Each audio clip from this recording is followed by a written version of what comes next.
तो राजीव, दलित victim card खेलते हैं, ये विक्टिम हुड, जिस तरह से जेएनयू की वीसी का जो ये बयान और उसके बाद जो बवाल हमें दिख रहा है, मामला यूजीसी का थम नहीं रहा और उसके बाद ऐसे बयान आना इन मामलों को जाहिर तौर पर और हवा देता हुआ यहां पर नजर आ रहा है। लेकिन यहां पर इस तरह से वाइस चांसलर का बयान आना, एक उच्च शिक्षण संस्थान, one of the top universities in India, और वहां की वीसी का इस तरह का ये बयान आना, किस तरह से आप देख रहे हैं? क्या वाकई जो दलितों के लिए जो बयान दिया गया है, क्या सही कह रही हैं क्या वो? फिर जो आंकड़े और जो तमाम यूपी से या मध्य प्रदेश से दलितों के उत्पीड़न की जो घटनाएं आती हैं, जो मामले दर्ज उनके खिलाफ नहीं हो रहे हैं, फिर वो क्या है?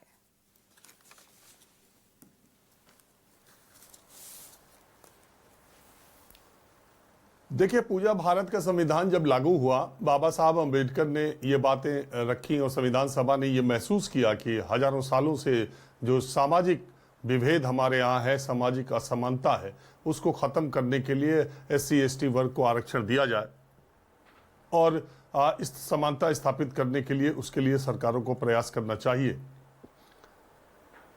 अपने निधन से कुछ दिनों पहले वो आगरा गए थे 1956 में, और आगरा की एक रैली में वो भाषण देते देते रो पड़े थे।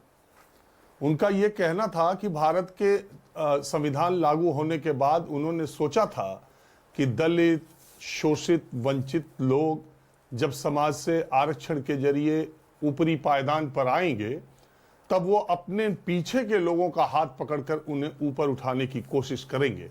लेकिन पिछले 6-7 वर्षों में जो उन्होंने देखा, उन्होंने कहा कि वो क्लास जो इस क्लास में आ गया वो इस क्लास का हो गया और उसके लिए भी दलित दलित हो गया। उसने अपना क्लास छोड़ दिया, अब वो एलीट क्लास में चला गया, और जो दलित है वो दलित ही रह गया, दलित के लिए भी।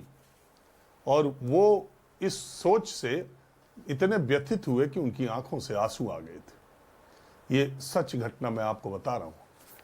ये जेएनयू की वाइस चांसलर का बयान में उसी मानसिकता को दिखाता है। जेएनयू की वाइस चांसलर, पता है, इनकी मां रसिया में प्रोफेसर थी, इनके पिताजी सरकारी कर्मचारी थे, ये खुद भी 6 भाषाओं की ज्ञाता हैं और बहुत ही विद्वान हैं, और जेएनयू की पहली महिला वाइस चांसलर है। और वो इस वक्त जो बयान दे रही हैं, आप सोचिए कि किसी संस्थान का मुखिया अगर ये खुद कहने लगे कि दलित विक्टिम कार्ड खेल रहा है, तो उस संस्थान का जो दलित है, मैं नहीं कह रहा हूं कि 1-2% या 2, 4, 5, 10 उदाहरण ऐसे नहीं है जहां दलित कार्ड खेला जाता हो, विक्टिम कार्ड। विक्टिम कार्ड खेलने वाली एक मानसिकता, एक व्यक्तित्व होता है, वो कहीं भी होगा वो विक्टिम कार्ड खेलेगा, तो वो एक अलग मैटर है। लेकिन एक संस्थान का मुखिया ओपनली अगर ये बात कहता है कि जैसे गोरों के जमाने में कालों के लिए था, विक्टिम कार्ड काले खेलते थे, और उसी तरह से दलित विक्टिम कार्ड खेलते हैं, ये वो उस मानसिकता की बात है कि अगर मुसलमान विरोध करे तो पाकिस्तानी, सिख सरकार की बातों का विरोध करे तो खालिस्तानी, अगर शहर में रहने वाले लोग बात करें, बौद्धिक स्तर पर किसी चीज का विरोध किया जाए तो वो शहरी नक्सली, वो कम्युनिस्ट,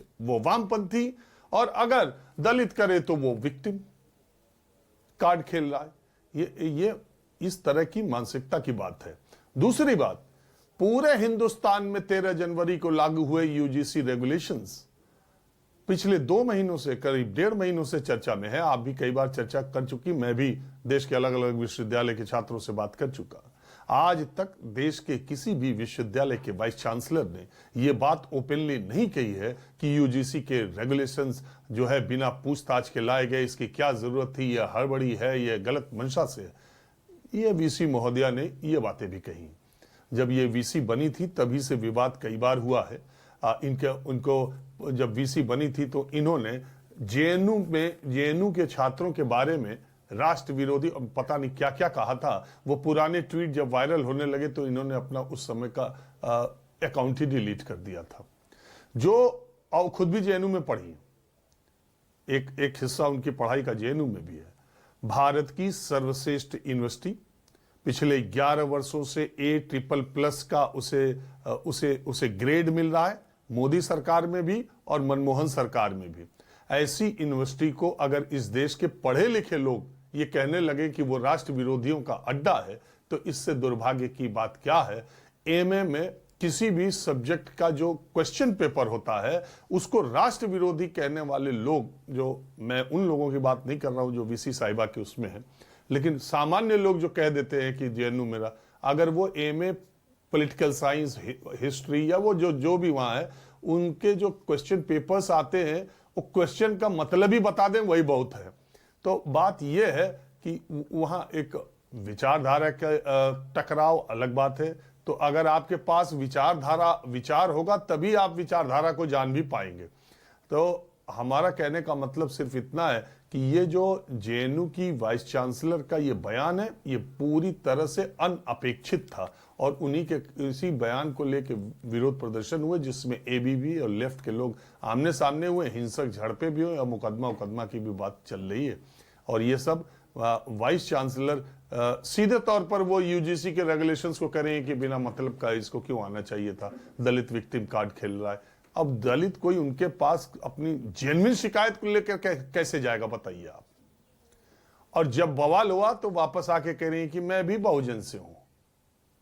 बहुजन से और सर्वजन से और किसी जन से होने से दिक्कत नहीं है, दिक्कत मानसिकता से है। और इसी मानसिकता के खिलाफ, सामाजिक असमानता के खिलाफ लड़ाई जारी रहेगी।